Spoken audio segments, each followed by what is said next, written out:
Welcome to the Explainer.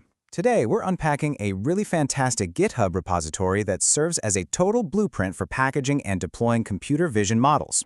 Because let's be honest, if you've ever built an amazing AI model, but suddenly found yourself completely stuck trying to figure out how to get it into the hands of actual users, well, you're in exactly the right place.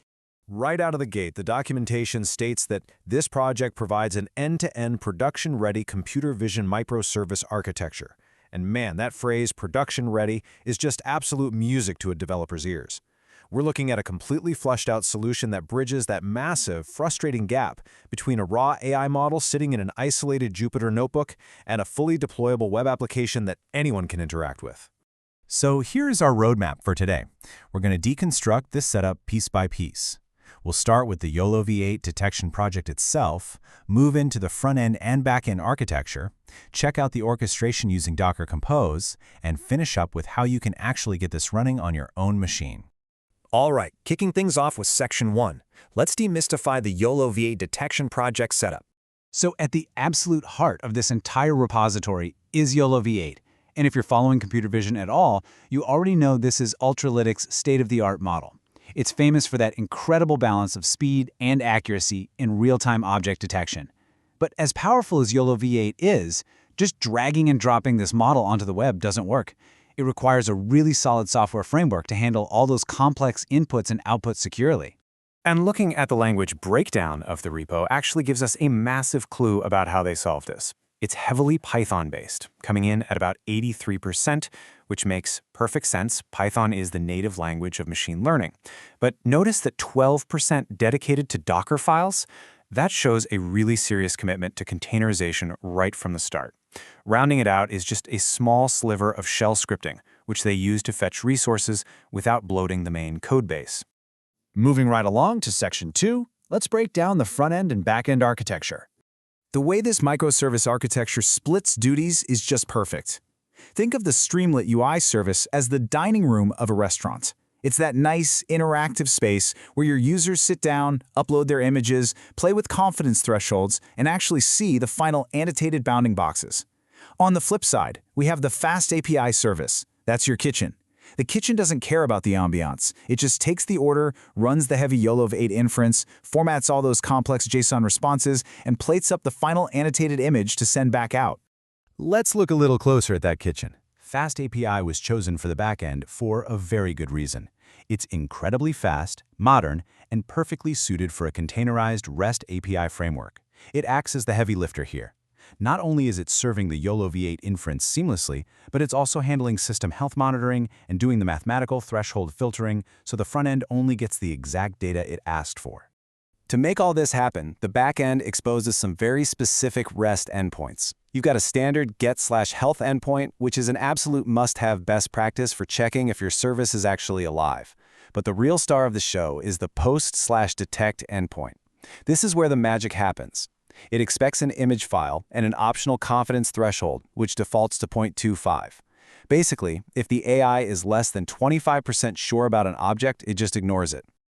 Now, what I love is how this API actually responds. When a request succeeds, it doesn't just throw a giant wall of raw tensor data back at you. It returns a beautifully structured JSON block. You get your bounding box coordinates, clear labels like person or car, the confidence scores, and even a summary count. But the best part? The API does the visual heavy lifting too, saving the fully annotated image directly to an output directory as lastannotated.jpg. Which brings us to Section 3. Let's talk about orchestration with Docker Compose. So, going back to our restaurant analogy, how do we keep both the kitchen and the dining room open, talking to each other, and healthy? Well, Docker Compose is the restaurant manager. By using a single Docker Compose.yaml file, it ensures that your Fast API backend and Streamlit frontend boot up together simultaneously. It securely networks them, ensures volume persistence, so those images you just saved don't vanish into thin air when a container restarts, and it completely automates those health checks. And the environment configuration here is incredibly clean. Instead of hard-coding all your ports and variables deep inside some random Python script, the developer used a simple .env file. You can effortlessly map your API to port 8000, your Streamlit UI to port 8501, point to whatever specific model weights you want, and tweak your default confidence threshold. Everything is modular. It's exactly how a production-ready service should look. Finally, Section 4. Let's look at the actual blueprint for getting started. Now that we've seen how beautifully this architecture is put together, let's walk through how to launch it.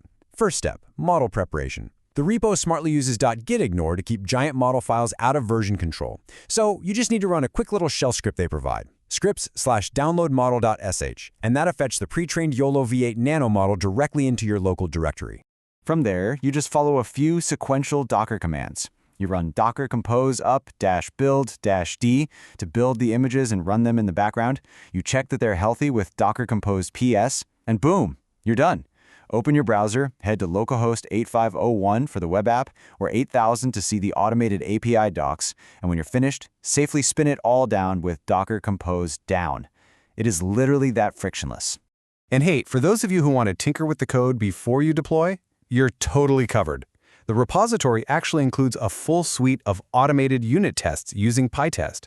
Just install a few standard dependencies like HTTX, Pillow, and OpenCV Python headless, and you can run those tests locally to make sure any tweaks you made to the logic didn't break the application.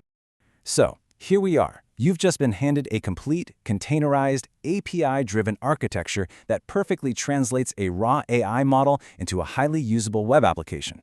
The heavy lifting of orchestration, API routing, and front-end design, it's all done for you. You now have a truly frictionless way to deploy AI. The only real question left to ask yourself is, what amazing project you're going to build with it? Thanks for joining me on this explainer, and happy coding.